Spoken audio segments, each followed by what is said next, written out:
Máte. Som najebaný. To fakt, a prečo? Ste si vypil? Takto po ránu. To prečo tak? Jak je toto u teba po ráne, tak je to, si myslím, že to je automaticky blbosť. Áno?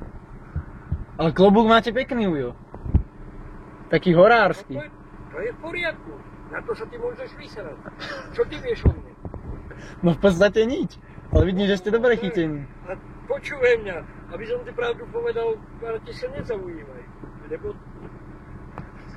Kalani, potreboval by som doviezť domov. Nechcete sa... A kde bývate, Ujo? Čo? Kde bývate? To je kúsek, to je asi tak 2,5 kilometra. A čo, chodíte na bicykli, veď máte bicykel. To áno, ale vieš, Takže chce na spať. bicykli s vínom, plný rúkzak a podobne, tak to asi nezvládne. Jaj. A však to vypijete a sa odľahčíte. Vieš, to by mňa bralo, ale nemohli by ste mňa zaviesť chalani. Veď, ale my nemáme kde zmestiť bicykel, my to máme Chalani, plné. keby som mal, lebo není som si istý, že mám toľko peňazí. Všetko prepité. Nejaké ešte mám, Na to čo, takže za 2,5 kilometra. A koľko máte? Neviem.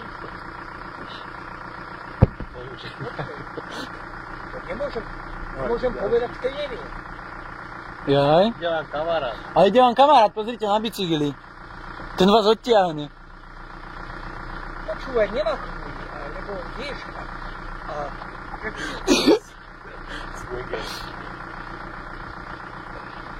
nejaký možno, ne, urán. Vy ste Vincov, jo?